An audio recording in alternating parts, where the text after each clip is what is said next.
Students, तो आज हम पढ़ेंगे कैथ लैब प्रोसीजर। सबसे पहले हम इसके अंदर पढ़ेंगे इसका इंट्रोडक्शन। तो इंट्रोडक्शन में आता है इसमें सिलेक्टिव कैथ लैब प्रोसीजर में ब्लड वेसल्स के अंदर कैनुलेशन किया जाता है। मतलब सिलेक्टिव कैथ लैब प्रोसीजर में क्या होता है, ब्लड वेसल्स के अंदर क्या किया जाता है, कैनुलेशन, मतलब कैनुला को इंसर्ट किया जाता है। कैथ लैब की फुल फॉर्म क्या होती है, catheterization laboratory procedure. Cath lab procedure की ये फुल फॉर्म होती है। बाद में आता है इसकी डेफिनेशन।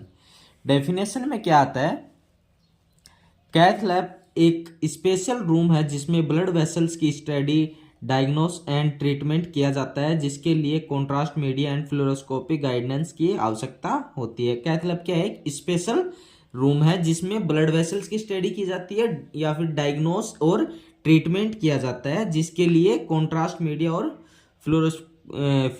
जिसके लिए कॉन्ट्रास्ट मीडिया और फ्लोरोस्कोपी गाइडेंस की आवश्यकता होती है इस एग्जामिनेशन के लिए। पर्पज ऑफ कैथ लैब का पर्पज क्या है, cath lab procedure include following purpose. ये फॉलोइंग पर्पज क्या करती है, इंक्लूड करती है।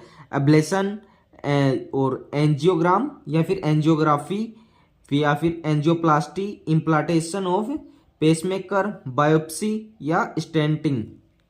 ये इसके क्या है, पर्पज है कैथ लैब के।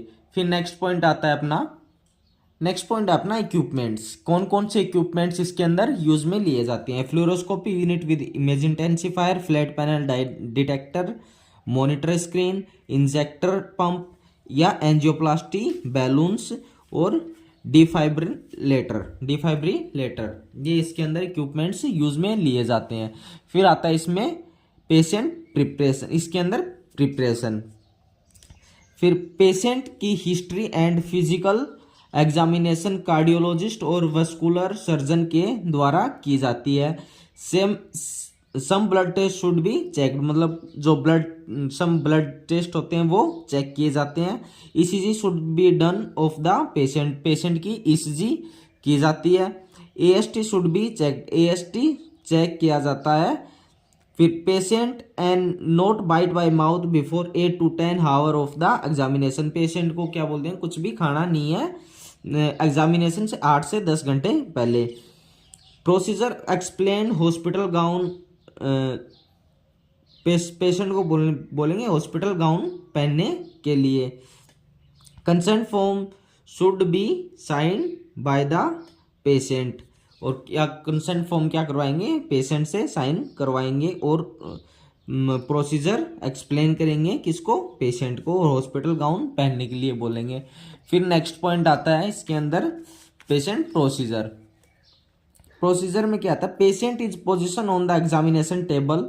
पेशेंट को पोजीशन करेंगे किसमें, एग्जामिनेशन टेबल पे। Preliminary film should be taken, preliminary film लेंगे। इंसीजर इज मेड, इंसीजन क्या करेंगे, मेड बनाएंगे, जहाँ से कैनुला या कैथेटर इंसर्ट करेंगे वहाँ पे। A guide wire is inserted through the artery under the fluoroscopy guidance. Guide wire को इंसर्ट करेंगे आर्टरी के अंदर, किसकी गाइडेंस में, फ्लोरोस्कोपी गाइडेंस के अंदर। फिर नेक्स्ट पॉइंट आता है इसमें अपना vascular sheath is inserted over the guide wire. Vascular sheath को इंसर्ट करेंगे किसके ऊपर से, गाइड वायर के ऊपर से। Catheter is inserted along the guide wire, catheter को इंसर्ट करेंगे किसके थ्रू, किसके अलोंग, गाइड वायर के along. When the catheter is in proper position the guide wire is removed and contrast media is injected through the catheter. जब catheter proper position तक पहुंच जाए तो गाइड वायर को क्या कर लेंगे, रिमूव कर लेंगे और क्या, कॉन्ट्रास्ट मीडिया को इंजेक्ट कर देंगे कैथेटर के through. After the diagnose of obstruction angioplasty is done, मतलब डायग्नोस ऑब्स्ट्रक्शन के बाद में क्या करेंगे, एंजियोप्लास्टी क्या कर देंगे, डन हो जाएगी। For the angioplasty procedure a stent with a balloon is inserted in the blood vessels. Angioplasty procedure के लिए एक स्टेंट, जो स्टेंट होता है वो किसके साथ, बैलून के साथ वो इंसर्ट करेंगे किसमें, ब्लड वेसल्स के अंदर। When the stent is in proper position, balloon and stent are inflated। जब स्टेंट प्रॉपर पोजीशन में आ जाए तो बैलून और स्टेंट को क्या करेंगे, फ्लैंट कर देंगे, मतलब उसको वहीं पे फिक्स कर देंगे, फुला देंगे।